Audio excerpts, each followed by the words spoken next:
Good morning, Singapore. Good morning, London, 1 a.m., I think. And good evening, Los Angeles. This is so exciting to be here tonight.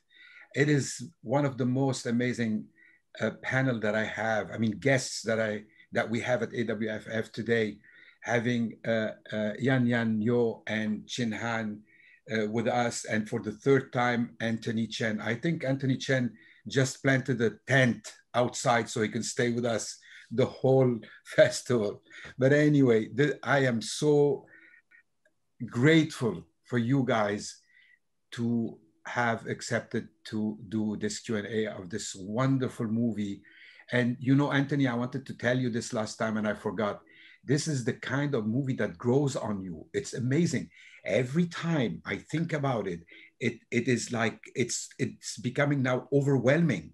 It is such a beautiful movie, so well done, and with such as we say in France, you know, doigté. It's very delicate. It's a delicate movie, even though the subject is, you know, quite dramatic and tragic. It is such a beautiful movie. So without further ado, I would like to introduce our wonderful guest, and I will start with our star, which I am in love, and I am really in such an admiration with her. Yeo Yann Yann. She is a multi-talented actress from Singapore, and she is an award-winning also actress. And this is her second film with Anthony. She made the famous Ilo Ilo 6 years ago, and she has won the Camera d'Or at the Festival of Cannes. I mean, I can go on. Okay, I have 5 sheets about you, but we want you to talk. So we are so happy to have you with us. Really, it is such an honor. And I hope that I will see you next year at our festival physically. I mean, not next year, actually, it's at the end of this year, November. This is when we do AWFF, the Asian World Film Festival. Anthony, welcome back. I mean, I feel that you haven't left. You're with us. You're with us to stay, right? So Anthony, the director of the wonderful Wet Season. And I am not going to introduce you because by now everybody here knows you. And this is the third time, you know, we have you on our panel, and I will let you say it in your own words. And of course, what a great honor also to have Chin Han that I've seen on the screen. And for me, seeing you on Zoom, it's like I'm meeting you and I'm just going to touch you in a minute. And also, I truly, truly hope that I will see you at the festival in November 2021. We will invite you. What can I say about you? I mean, I think everybody knows you in Hollywood and all over the world. And soon we're going to see you in Mortal Kombat. And you've been, I mean, the greatest director, you know, worked with you from Soderbergh, Christopher Nolan, Gus Van Sant, and the Russo brothers that I really love. I mean, it is amazing with such a great filmography. I mean, it's a dream, you know, all you did. And of course on TV, Netflix, Marco Polo. So thank you so much, Chin Han, for being here. And I would like to ask you a personal question that everybody will know after that, of course, is that how come you wanted to moderate? Because guess what? The minute everybody knew you were going to moderate tonight's Q&A, the people have been flooding me, and I'm not joking, with phone calls, messages, asking, why does he want to moderate? So please, the floor is all yours, and thank you again. Well, thank you, George. Very, very generous introduction. I'm with incredible talents here, so I want to turn the focus back to them, Anthony Chen and Yan Yan. The reason, long story short, really, I mean, because we're all Singaporeans, and with Yan Yan, you know, who is Malaysian but lives in Singapore now, so I consider her an honorary Singaporean. I think there's so much that Anthony tackles in his films that bring back a lot of memories and are very resonant for me. I have lived in the US for more than 10 years now, and watching your films is like going through a photo album, or, you know, bringing back a lot of resonant issues. So one of which is the monsoon season, which is what we are experiencing right now. And I'm sure Yan Yan will know this, right? It's been raining like crazy. I think this December, we had one of the most heavy rainfalls ever. When I saw your movie, Anthony, I couldn't help thinking of Blade Runner, actually. and I kept thinking of that quote, all those moments will be lost in time, like tears in the rain, right? So because the movie, The Wet Season, is so poignant, you know, I think on so many levels, which, you know, I want to ask you about later. But first and foremost, why did you choose this as a backdrop for your film? One, and what was the inspiration for the movie as well? So why the monsoon season for the backdrop? It's really interesting. I mean, you know, like all my films thus far have always been really personal, you know, and you know, I started writing the story because, you know, me and my wife, we were, you know, going through sort of like challenges, you know, trying to start a family, and it was quite a painful, you know, few years, and it really came from there. And then for me, I observed from afar, you know, my loved one, you know, my wife Rachel, and the kind of resilience and the kind of strength that I think before, as a man, I've never quite seen that deeply before. And I wanted to write this film about a woman, really, a 40-year-old woman who is sort of like experiencing sort of a midlife crisis, you know, in her family, in her marriage, in her career. Why the rain? It's interesting because I came up with the title, both the Chinese title and then the English title, you know, as I was writing the script, you know, like literally, you know, wet season came on were the first few words that I wrote, you know, on the title page, because I felt first I always wanted to include the weather in my films. But, you know, coming from Singapore, we are a tropical country. We don't have seasons, you know, it's not dramatic. It doesn't really change. The only time the weather really changes in Singapore, it's during the monsoon, right? Where it really rains nonstop, and it's really, really heavy, and it's just pelting with rain. And I thought that's a very strong sort of like visual idea. It's very poetic to shoot, and it's a very strong visual idea to sort of represent, you know, like Ling, you know, like the character in the film, her emotional landscape. If you were to notice carefully, it rains a lot in Singapore. The only time it doesn't rain is at the end of the film. and actually, yeah, where it doesn't rain is actually across the border in Malaysia. I think it almost sums up a little bit of my own feelings about Singapore and its society. I think in the past 10 years, where, you know, even though we have grown more prosperous, even though we're doing very well, you know, like you know, in terms of wealth and economic success, but somehow I felt like society has sort of grown colder. Yeah, so these are some of the reasons, but yeah, but I don't think I'll want to make another film, you know, like in rain again. It's so painful to shoot rain. I was about to ask you that technically, because you know, technically that's not easy to shoot. It's easy to generate the kind of water sprays, right? But it's so hard for it to catch on surfaces in a realistic way, especially, you know, when you shoot through glass and all that. And then obviously with Yan Yan having to drive the car a lot, I I noticed in this movie. So yeah, I mean, it's technically very challenging. It's interesting you said about the linguistic situation as well in Singapore, right? I mean, and then I want to ask Yan Yan the same question. You said you started with a Chinese title, and then it went to and then as a translation, it became Wet Season in English. What I noticed in the film was that, and in Ilo Ilo as well, is that it reflects the multilingual kind of reality of Singapore, right? I mean, Singapore is really a multiracial and multilinguistic kind of place.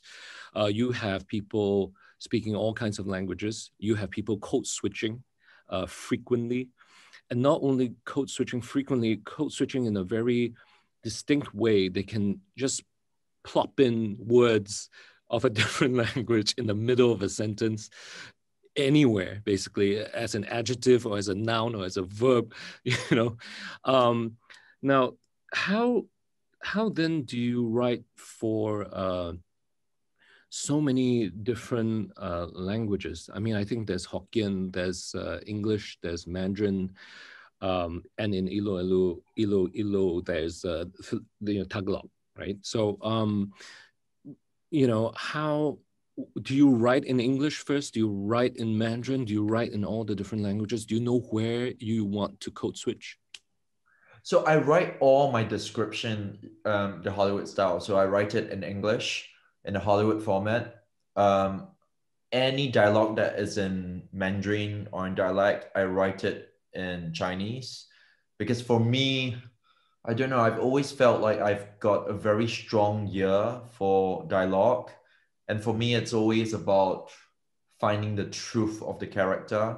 So like I can't put down a line onto the page if I personally can't play it.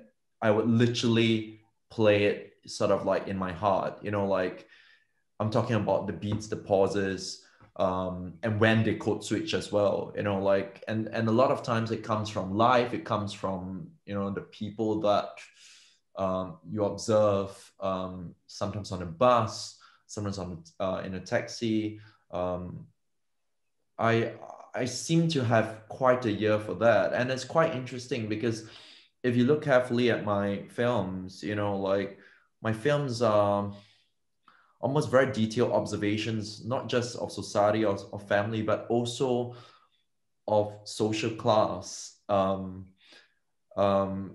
From the way, especially, you know, like for most of us in Singapore, like the moment you hear someone speak, whether is it Mandarin or whether is it English, just from the accent of the English, you sort of can tell like what school this person is from or what sort of family background this person is from. And for me, I've always been very into that, and it's always about getting that right. So even when I cast, because I always use a blend of actors and non-actors, so even when I cast non-actors, I try and find the intonation, you know, like so that I want to feel like I've presented some form of authenticity. And Yeo Yann knows this because like I never allow my actors to change a single word on my script. You know, in my play, like I remember when even like for both my films, when I was doing like press in France, you know, most people thought, oh, it feels so naturalistic, you know, did you sort of like just do improv, you know? But no, you know, for me it's like every line it's on the page, and there's a rhythm to it, you know, there's an emotional rhythm and there's a dramatic rhythm to it, and I wouldn't allow, you know, actors to change not even a single word. Yeah, I mean, you hear this about other directors like the Coen brothers as well. I mean, they sound so naturalistic, but they're actually very, very specifically written with all the beats and the cadences and the rhythms of it. So the question now for Yan Yan is this. I mean, because being an actor myself, I find that when I act in a different language, you almost you think differently, right? You have a different thought process when I'm speaking Mandarin, and then when I'm speaking English. And then obviously, there are different kinds of, ways of expression. If you're speaking Cantonese, then there's a kind of a different way you express yourself. Yan Yan, you have had to speak quite a few different languages in these two movies as well. Do you naturally speak those languages? Yes, I do. I do. I think I'm very lucky to grow up in a multilingual, multicultural background. I mean, it's in Singapore and Malaysia. I spent half of my life in Singapore now, half of my life in Malaysia. So as we're growing up, I mean, in school, we do have to learn, I have to learn like 3 languages since primary school to high school. And then when I came to Singapore, and English is starting to become another language that I have to adapt to become a performer, I would say. So in daily life, I'm interested in languages. I enjoyed listening to different languages, be it dialect or even languages that I've never heard before. Mm-hmm. Like I used to have a junior who's from Poland, and I have to set up a class with her, and they said, please teach me, give me some Polish class. And then I realized languages actually shaped our muscles. Besides the understanding and the thought process, it actually shapes our muscles, and these muscles needs to train all the time. And that's how we are being trained in daily life, because we're code switching, we're switching our languages all the time, and our muscles just different. It did shape it in a way that you can switch here and that. And that is our strength.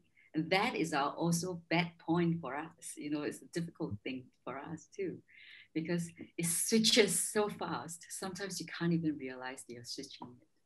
Yeah, I think when I go overseas, right, sometimes when I'm surprised by how quickly people recognize me as Singaporean, especially like if I'm in Hong Kong or China, just by the way I code switch, which I think is very distinct, thing in our part of the world. But speaking about process, right? Anthony, I mean, you're known for doing many takes, being very meticulous, and of course now evidenced by the fact that you don't allow your actors to change a single word in your script. Now, are rehearsals a big part of this process? I mean, for Yan Yan and then for Anthony. Rehearsals are a huge part of my process. I've had rehearsals for both films, and I'm the sort of director that I would really worry if I don't get to rehearse. Mm-hmm. Sometimes it's not about getting it right entirely. I think it's about setting the tone for the character and getting the dynamics right. I feel it's very important that the dynamics between these characters are right, because once we get that pace, that tone of every character, then it would be so much easier when we're filming. And of course, like I'm always working on an independent budget, like in Singapore, even though already, like on my second film, my budget is already much higher than, perhaps most Singapore independent films. But it's still quite tight in terms of the number of days we have to shoot. So I try and get some form of precision, at least with the rehearsals. Well, I think some actors are different, so I'm curious, Yan Yan, because some actors like a lot of rehearsals. Some actors don't like rehearsals because they feel it, depletes them of spontaneity or good impulses. What is your process? Do you like to rehearse, or do you like to reserve it for the camera? There's no right answer here, because I mean I've worked with so many different actors and they're all so different. What is your process? I love rehearsals. I love it. It's usually it's the time for me to find detailed nuances or surprises, because that will be the time when you get to see your co-actors and then creating our history together as characters. I think it's always great to be able to play in a rehearsal. You know, we can go crazy. You know, the directors probably will get really pissed because we are playing.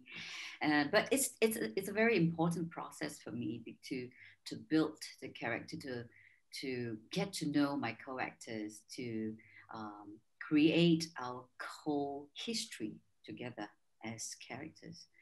Um, and then when we are in the shoot itself, again, it goes into a new space, a new, so for a Chinese saying, we always say I always said 真听真看真感受. So even though no matter how much you're prepared when you're on set, it's again is to be present, to be there for the different situation. It's always changing. I mean, coming from a theater background, rehearsals is always something that is the best time to just enjoy. But when you're on the stage or when you're on set, again, it's a new day. It's a new thing. No matter how much you prepare, you'll be there. You'll be present. Yeah, because you're dealing with so many other distractions when you're on a movie set, right? I mean, which is why the rehearsals are useful. And especially, I mean, whether it's an independent movie or a $200 million movie, there are so many distractions, whether there's a giant crane overhead or, and then when you throw in a blue screen, sometimes you don't even know who you're talking to, if it's a monster or a creature or a villain. I haven't tried it yet, and I'm so interested in trying blue screen.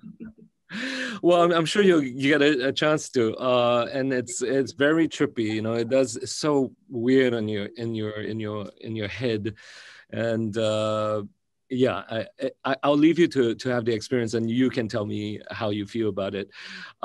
It's so interesting as well because in my career, I have worked twice with Roland Emmerich, and I found that once on 2012 and once on Independence Day Resurgence, and I found that the second experience was different, because you're now familiar with the director, and you have a shorthand for understanding each other, and so there's an ease to it that you get the second time round. How was it for you working, for both of you, I mean, working with each other a second time? Was it easier, or was it in some ways more challenging?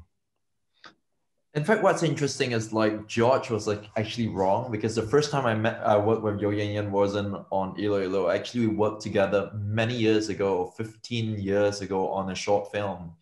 And that happened to be another really personal short film, and it went to Cannes and it won a prize as well. But that was the first time I met her and worked with her, and it was very different as well. I think Yan Yan can say a little bit about it, because I think at that time I was a director that had good taste, sort of like I know what I wanted from a performer, but I don't think I really understood how to communicate what it is, like that really took a few years before I was able to actually get across to actors exactly what I wanted, so it's quite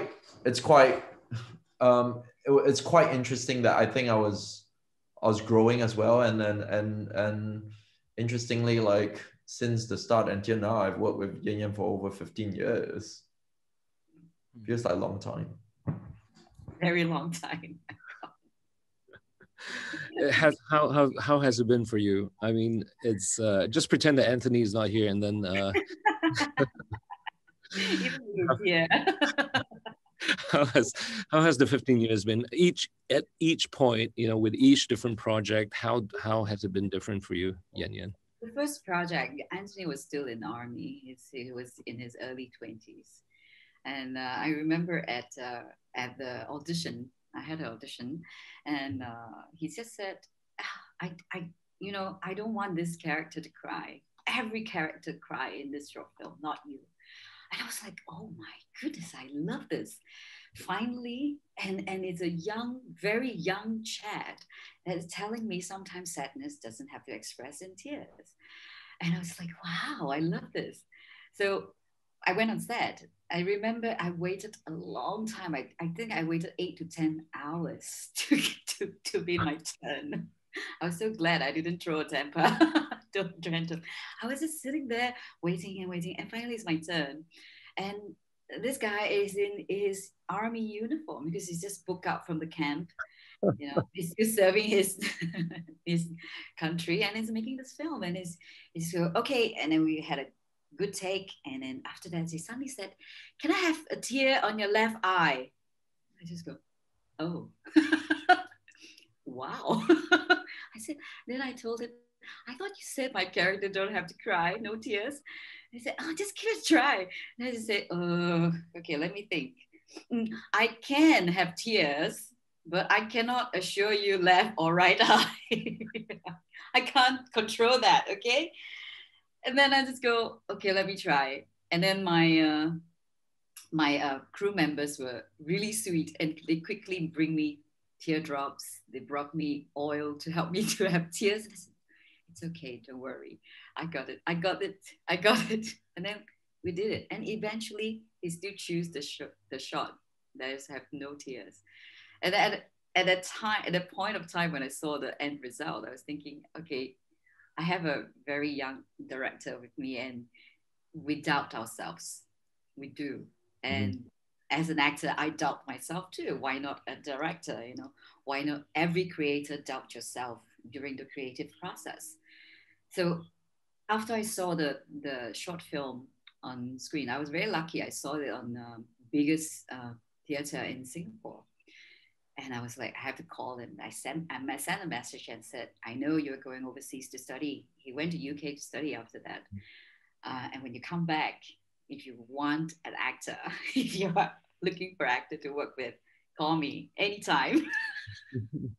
So he came back, and I was in Malaysia. I was shooting a TV series there, and he said, I have a role, whether you want to try. So I came over. I flew to Singapore on my rest day, and I said, let's do the audition. So I did. And during the audition, he said, okay, it's very good, but can I have it smaller?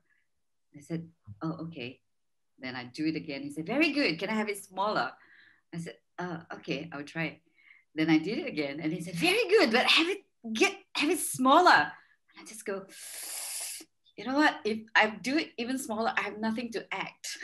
That came out of me like instinctively. I just said that to him. And he said, that's what I want. I just go, okay, I'm not very clear. I'm not very sure what you're talking about, but I will try. You know, I will give you the try. So I did it. And he said, yes, I would like you to take on this role. And then inside my heart, it left this question in my heart, like, what did I do differently as an actor, as a performer? And what did he catch differently? You know, I don't feel any different in me when I'm doing it smaller. I don't feel it. So this questions, it extended to when we start filming during Ilo Ilo. When we were filming, he said, good, let's have another take. So the second take, he said, very good. And I just go, wait. Oh, sorry, everyone. Can I have a look at the playback? Please. So I went to the monitor. It's so tiny. It's this big. I remember during Ilo Ilo, it's only this big.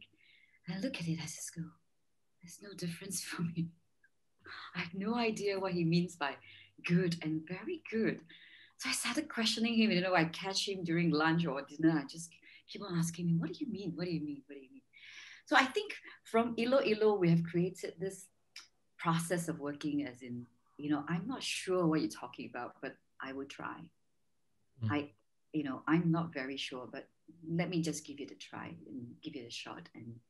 And that's how we started our working process really in Ilo Ilo. And then it comes to wet season.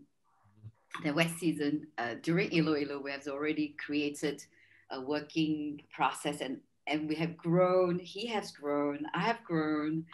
It's what, 6-7 years later. We have, during the period of time, we've done different things. We have seen different things. We've grown.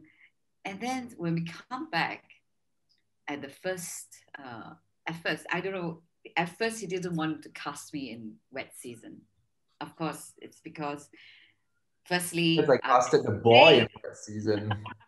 And I just thought it was so awkward. That's why I was looking high and low for like all sorts of possibilities. Eventually I rang Yan Yan up, and it's very rare. You usually don't do this, but I literally told her like, I'm making this film, and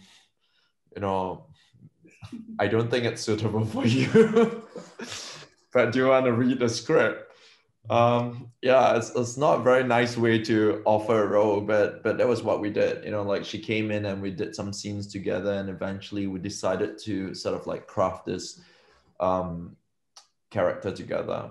I think what Yan Yan maybe didn't share is like, at least over like the many years I've for me, performance, it's all in the breaths and the pauses. It's as easy as that. All emotion is all about breaths and pauses. That's something that I've worked out, and over the course of my career so far. And which is why sometimes, especially, on wet season, where, if there are some shots where there isn't camera movement and it's just a lock off camera, sometimes I don't even look at the monitor. Sometimes I just listen. Because just by listening to the breaths, I can tell if the actor is sort of like faking it, or like is trying to push the emotion out, or that cry or that tear or whatever it is, or it's really from here, it's really from the guts. And I happen to be very, very sensitive to that, which is why, when Yan Yan always shares like, but I can't tell the difference, but I can tell, because it's always, like where you breathe or where you gasp or where you pause, before your next line or in between lines. And all of a sudden that short pause, for however short or however long, creates an emotion that makes it incredibly moving or really special. Yeah, I think point of view, I can't calculate that. it is such an interesting it's such an interesting process as well. I totally understand what you mean by hearing, right? By having it be such an auditory experience, which leads me to my next question for you, because I want to talk to you about your choice of music in movies, or lack of. Your soundscape is very, obviously it's very rich, but music only appears from actual sources, right? From a Walkman, from a radio, from a car radio. You don't layer your movie with a soundtrack, so to speak. That obviously, what is the thinking behind that? To be really honest, on my first film, Ilo Ilo, I always thought that I was going to have score. In fact, I hired a composer. I had a composer that I was going to work with in the UK. And I remember as I was cutting the film with my editor, and usually when you cut a film, you try and put some temp tracks in and all that. And then we're cutting the film. And as we got to, I think the second, a much tighter cut, we couldn't figure out like where to put music. We couldn't figure out like where to put the score, because usually, the scene would naturally tell you how to put it in. But so I literally sent, that cut to the composer in London. I remember I met him for coffee in Soho, and then he came and said, "Oh, I love your film. It's really good. You know, I know you haven't finished cutting yet." And I don't usually tell directors this because I want a job, but I don't think your film needs music. And he literally told me that, and I said, you know, I was counting on you to sort of like, you know, give me some sort of like guidance as to like where to put the cues, because we, you know, between me and my editor, we had no idea where to put it. But because emotionally it was so rich, you know, actually, you know, all of us felt like if we were to add any score to it, it would over sentimentalize it. It would just, you know, it could easily just, you know, like push it over into, you know, a cheap melodrama, you know, a kitchen sink sort of melodrama. When it came to my second film, Wet Season, actually, I think I was even more sure than, you know, I knew from the start when I was writing the script that I wasn't going to use music. Why? Because rain is my score.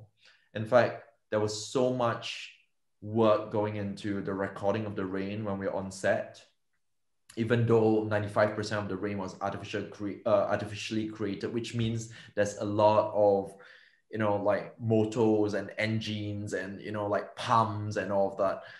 But there was so much work. And then I spent a lot of time with my sound designer and the sound mixing room, you know, designing the rain, because what you're hearing is not just like one type of rain, you know, it's like different types of rain, different textures.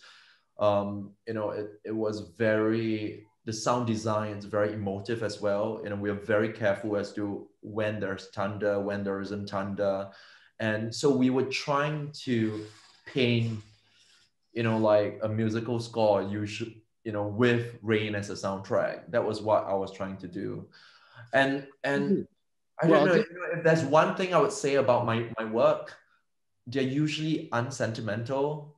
I wouldn't say they're not moving, I think, but I'm actually very, very scared, or like I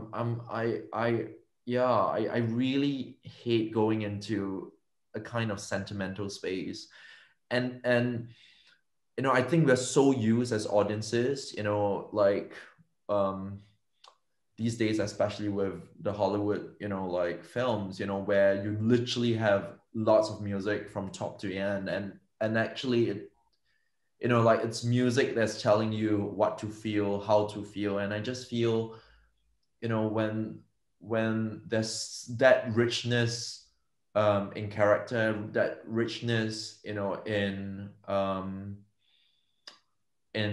all those relationships and what you're depicting, and actually there isn't a need for that much music. There is a, you know, both visually, I think, and orally, I think, in terms of auditorily, I think there is a, yeah, there is a resistance from you to direct the attention of the audience to a particular emotion. And I think that, and you are leaving that emotion to be found, I think, by the audience. And I think you can see that with the sound, with the soundscapes that you have developed, you know, free of a score. I also feel that that happens with your filming, right? I mean, with your visuals. I mean, when you talk about locking down a camera, and one of the most, I think, moving scenes, I think, in Wet Season, was the scene in which the rain has started. Yan Yan's character Ling goes into the bedroom of her father-in-law, and she's cleaning the floor. She calls for him. She calls for him, and then she realizes what has happened. And you locked the camera for that. I if I recall correctly, you didn't even give us a cutaway. You didn't take us anywhere with the camera. You just let it stay there. So I think for both, and I appreciated that. I appreciated it very much. In fact, I found it very, very moving because of that. You know, it allowed us into the headspace of the character of Ling without, you know, you directing us to it. So I very much enjoy that. aspect of the film. Now, in terms of pre-production, filming, and post-production, some directors have told me, I mean, I worked with them, like, they find the filming part of it the hardest. They love the post-production part of it because that's when they can control all the elements of the film. In terms of pre-production, filming, and post-production, which part of the filmmaking is your favorite, if you have one?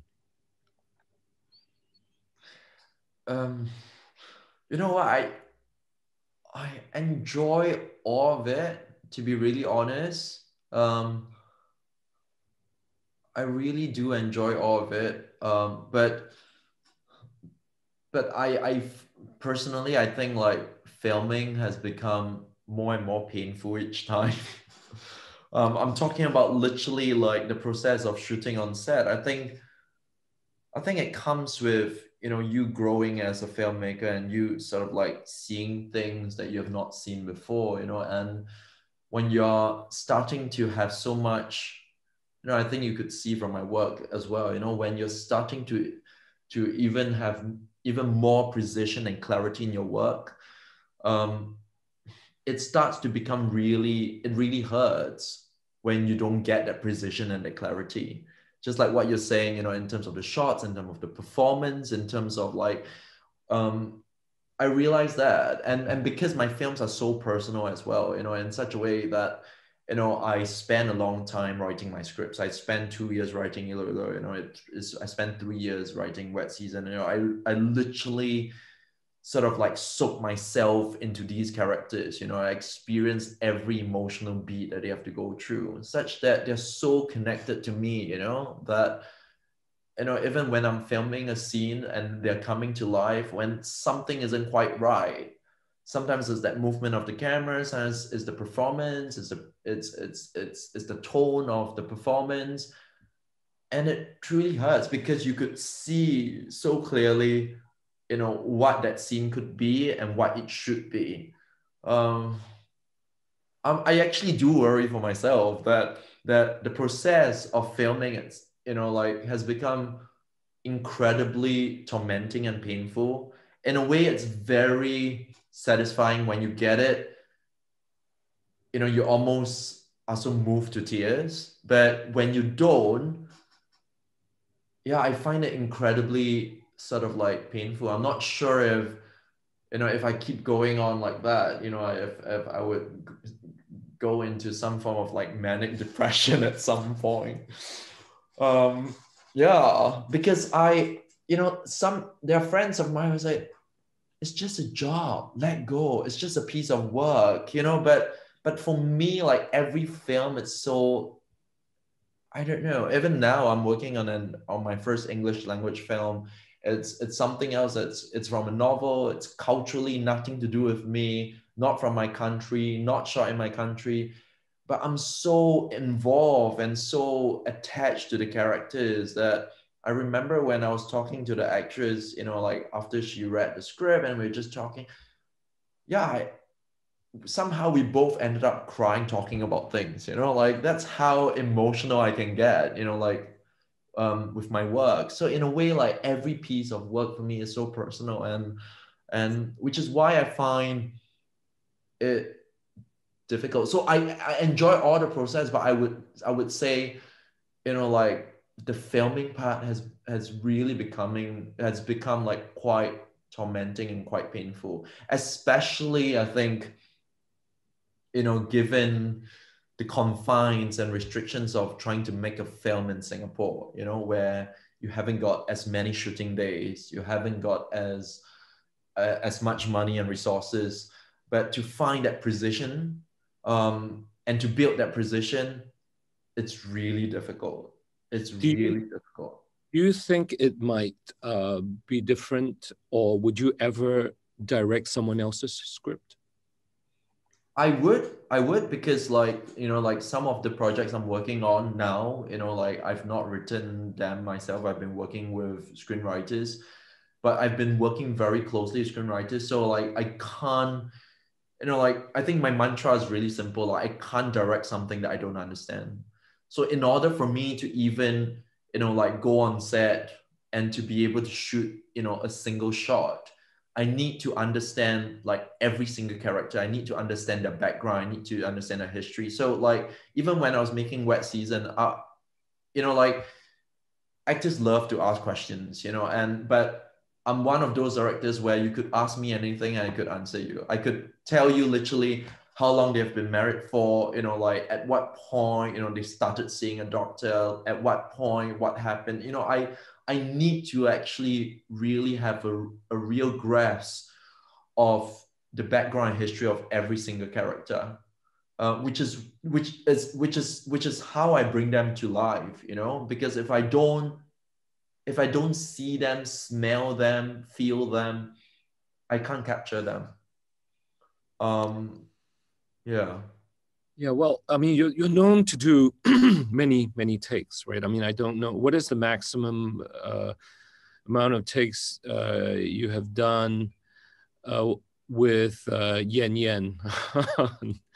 Actually, Wet Season is the film that actually broke my record, because before Ilo Ilo, we shot the film in 23 days. You know, how many takes can you do when you shoot a film in 23 days? You know, but I think on this film, yeah, we went up to 33.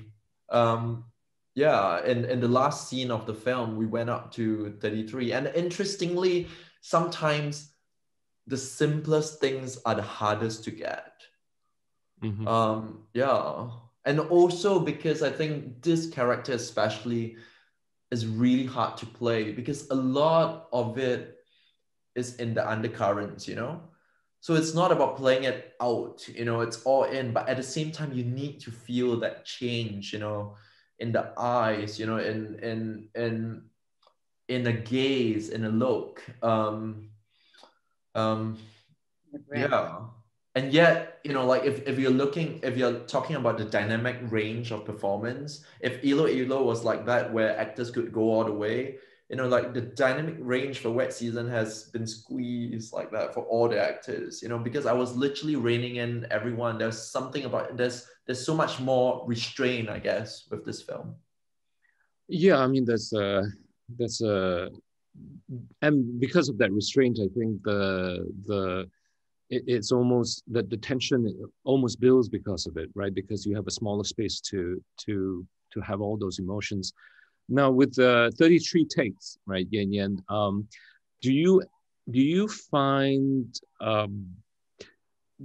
the additional takes useful, and also as you do more and more takes, what are you feeling as an actress?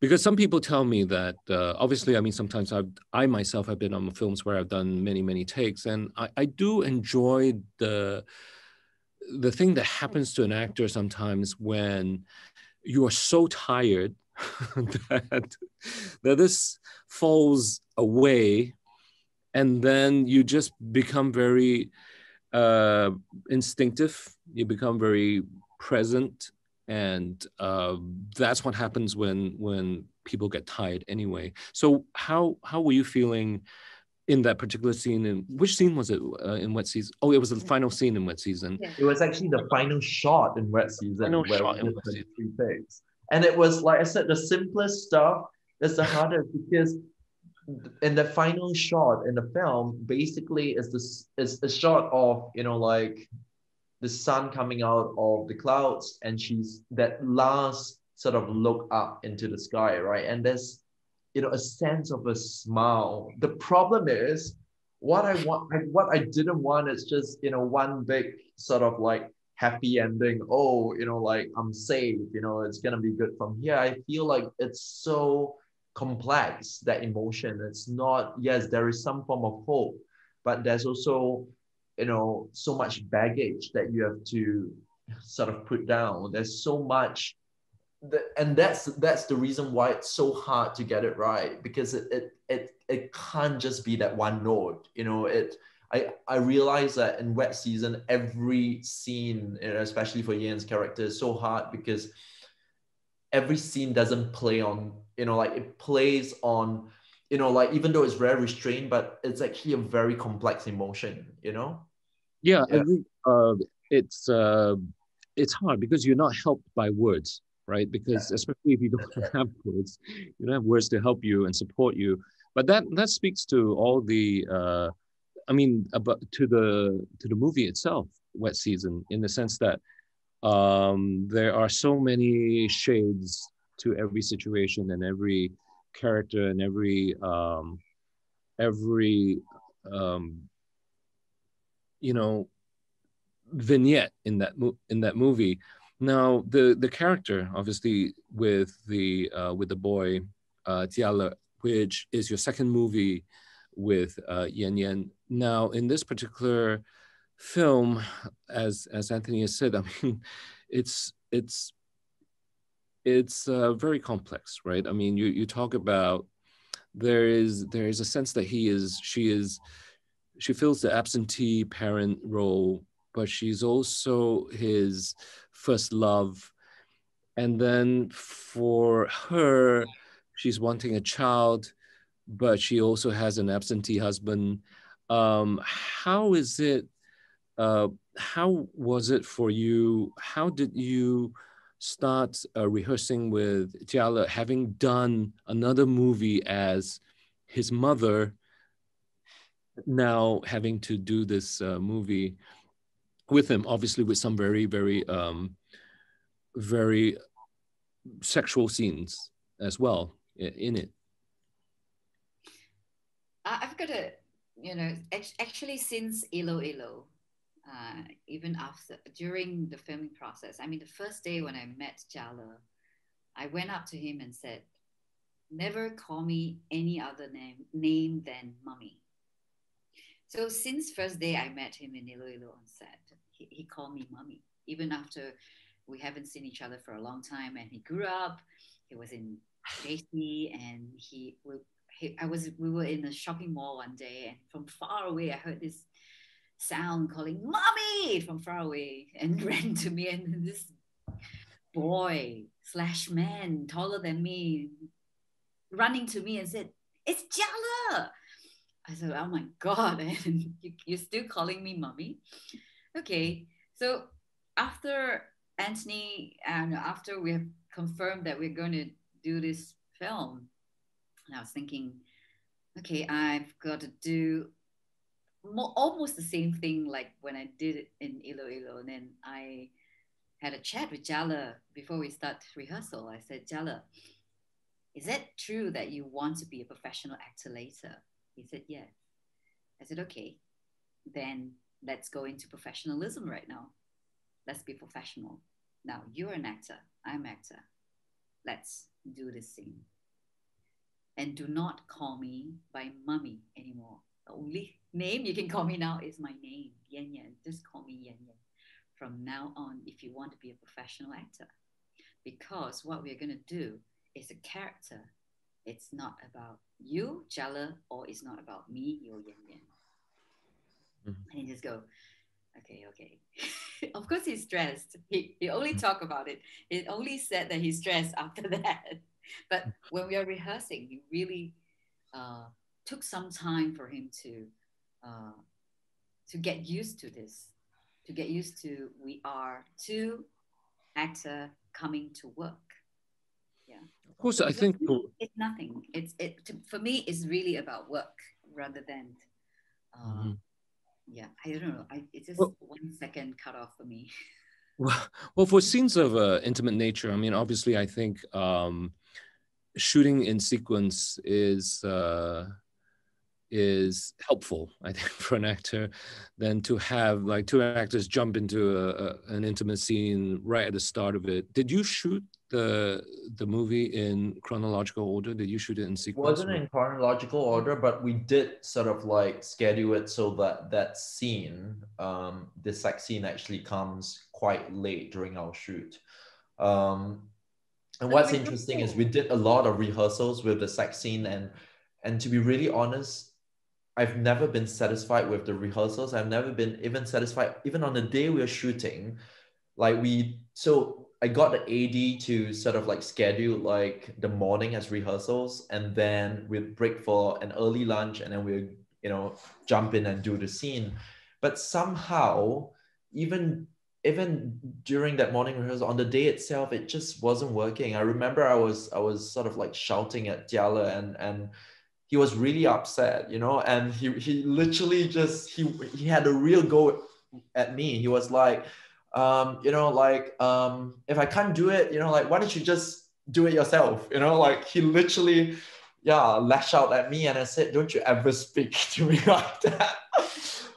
But you could see it was quite interesting, you know. Yeo Yann knows this as well. Like, for this shoot, it was really smooth sailing for him. Like, it was so easy for him. Like, he happens to be what you call, like, he has a natural gift, you know, in terms of performance. Like, he is almost like one of the most talented young actors we have ever met, but he happens to also be one of the laziest actors we have ever met. He's the only one that doesn't bring a script to set. He never, but he's also the only one who never forgets his lines. He would just have to read it once and it would just be in his head. And so he would never get his lines wrong. But interestingly, you could see, like, when it came to this day, yeah, I think there was, you know, whether it was a psychological barrier or whatever it is, and it just didn't feel natural, and it didn't work. It didn't work. And I remember, you know, like, yeah, he was yelling at me. I was yelling at him, and I said, okay, forget it. You know, let's break for lunch, and then we just have to shoot. But what was interesting is when we actually shot the scene, when he had to just, you know, strip his clothes out. Yeah, it just worked so smoothly. It just played out. I think it's because he just wanted to get it over and done with, you know. And yeah, because you know, like, when you have all your clothes off, you're just so vulnerable, and you're just so at ease, perhaps. I don't know, but somehow we didn't do a lot of takes. It was quite quick. Yeah, and I have to say, like, the scene came off like really well. Perhaps too well, because I think a lot of Singaporeans who saw it, like, were really shocked. I think we have really pushed, like, you know, like that barometer, you know, like a little bit too far, especially for, you know, our very conservative sort of like Singaporean audience. Well, I think it's no, but I mean, it's in line with all the other things in your movie as well, which I found very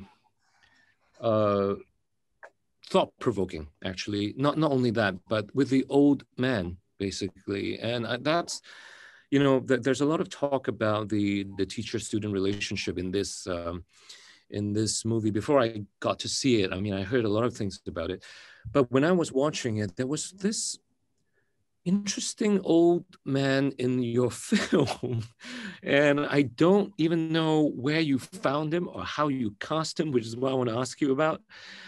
And also that subplot with, you know, with Ling and her father-in-law, and, you know, that is such a reality in Singapore life because of the space constraints, one, and so many different generations living together under one roof. None felt more significantly than now during this time of COVID, when, you know, when they went into circuit breaker, you literally are in that small space. That was very compelling for me. The other storyline of you with the father-in-law. Now, the question that I have for you is, where did you find him, and how did you cast him? And secondly, because you said you write from personal experience, like the trying to conceive with your wife as the you know, as the inspiration for Wet Season. How I mean, is there something that you're drawing on from life for this particular character and his dementia, and how that relates to all the family members around them? So he's an actor. he has been acting for many years, but his name is Yang Shiping, and he belongs to the first generation of Chinese theater actors. So he was trained under the late Guo Baokun. So he has been on stage for many, many years. And he's close to 70 now, Yan Yan, right? And so when but it so happened that this is actually his first screen role. He has been in tele before, you know, like for small little things, but this is his first movie. I met him. He looked so good, and he's a very, very healthy old man, you know, like really healthy. And what we did was we went to Kwang Wai Shu Hospital, which had a lot of old patients and a lot of stroke patients. And we were literally observing stroke patients for 2 weeks. And then there were a lot of exercises with him, and also with Yan Yan, of like with the wheelchair and how to clean him and all of those things. And we started to like, because what's interesting is it's quite a challenging performance, but there's no lines. There's literally not even a single line. So we had to, you know, I started to form a kind of code with him, because he had to sort of like, you know, like bend his mouth on the side, because that's what happens to stroke patients. And you know, like basically there was like number 1, number 2, number 3 in terms of, you know, like how much he would move his mouth, how much he would move his eyes, perhaps. We did have some prosthetics. You know, I got special effects makeup artist to do prosthetic on one side of the face to pull it down, but the rest was really him. It was a lot of hard work, but I you know, I feel the way I achieve the performances, you know, like in my films, also comes from, you know, it really takes 2 hands to clap. You know, it comes from a lot of generosity, whether it's Yan Yan, whether it's like Jiale, or whether it's like Yang Shiping, who played the old man. You know, like there was complete trust, and they're willing to go with the process, you know. I think that was important. Whether this character was, no, you know, both sides of my grandparents, you know, have passed on now, and I haven't had to deal with sort of like, you know, someone who is sort of dealing with stroke or in a wheelchair, and very ill at home. But, you know, I think growing up and also living in a society like Singapore, where it's an aging society, you see it all the time. You see a lot of Indonesian and Filipino helpers sort of, you know, wheeling sort of like old people around, sometimes at bus stops and all of that. And I began to sort of like imagine what that life could be, you see.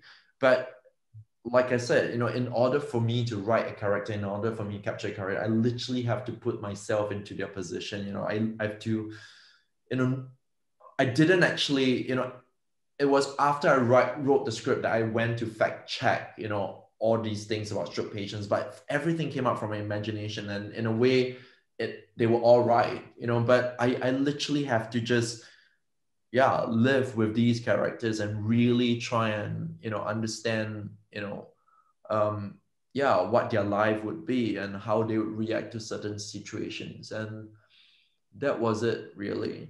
Yeah. Yeah, I found that that particular storyline, you know, very, very moving as well. I think we've we have maybe one last question for you, even though I know we can talk about this for a long time. Now, are you seeing your films now in light of what's happening with the world now? Do these films mean different things for you at this point when you go back and watch them? I mean, first for Anthony and then Yan Yan as well. Yan Yan can go first. I mean, it's you know, I think that both these movies, Ilo Ilo and Wet Seasons, are you know, really beautiful cinematic achievements, I think, for both in performance and in direction. You know, and I think that they both deal with people trapped, you know, whether trapped by circumstance or pretty much just trapped by physical surroundings. And that is what everyone is feeling right now in this time. I think looking back at Ilo Ilo and Wet Season, both the female character, both women, they are strong, and they are not that kind of like lighting a fireworks kind of strong.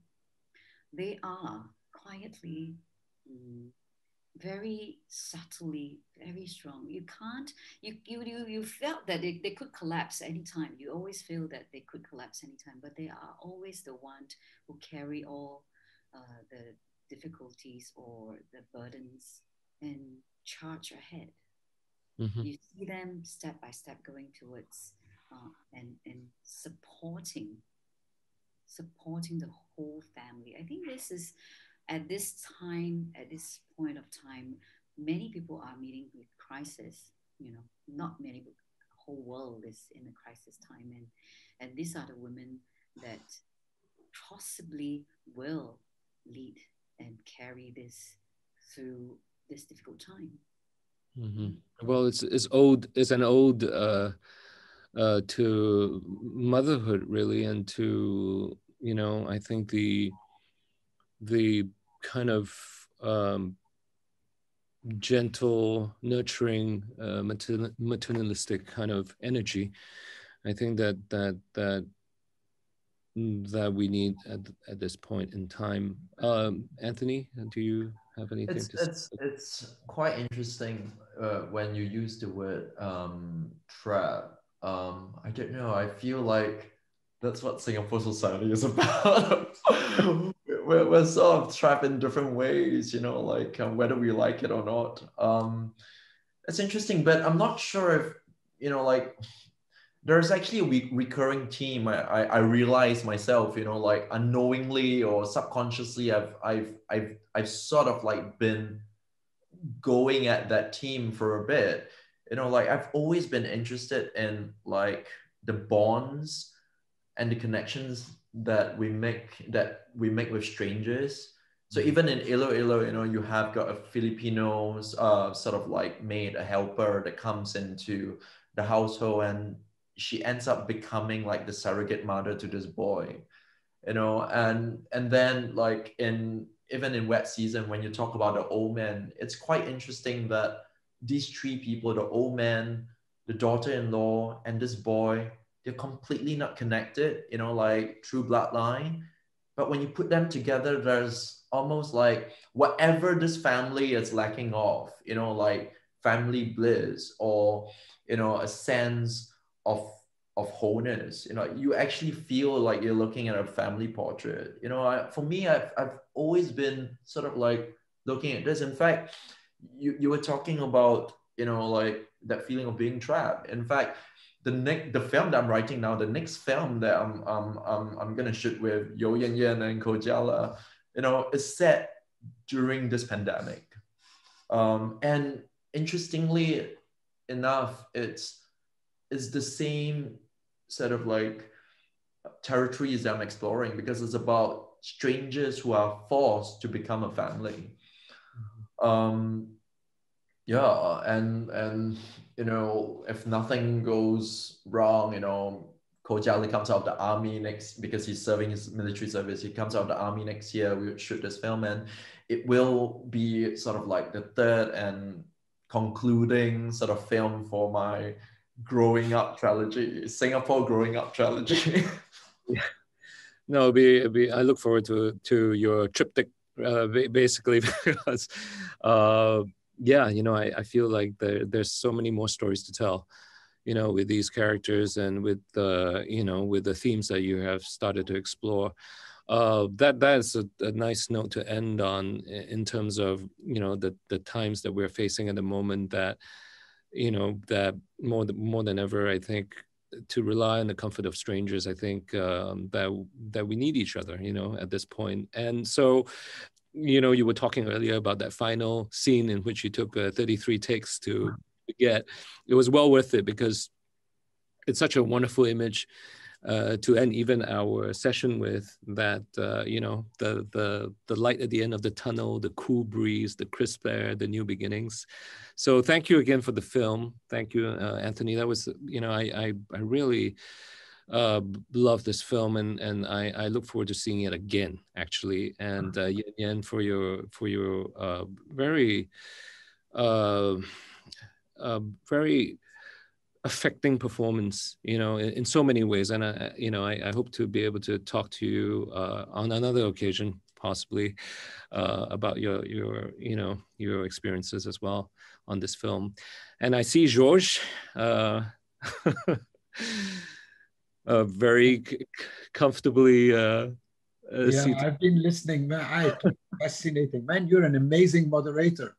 I am going to call upon you sometime. I mean, really, it was very, very insightful, very exciting, especially coming from someone like you with this incredible background as an actor. It is interesting. It is definitely interesting. And plus, you're Singaporean, of course, which made it even more, you know, it gave it a different scope. But that was a fantastic Q&A. Thank you so much for taking the time. Anthony, I'm sorry, it must be like 2 a.m. in the morning. It's okay, just the time to listen to the news and then go to bed. And Yan Yan, thank you. You're such a lovely lady. And I truly hope to see all three of you at the festival next year in November. You will get a personal invitation. We will stay in touch with you. Count on that. And then Anthony, your new movie, 2022, God willing, November 2022. Thank you. Okay, thank you so much. Thank you, thank you, thank you. I mean, really, it was a wonderful Q&A.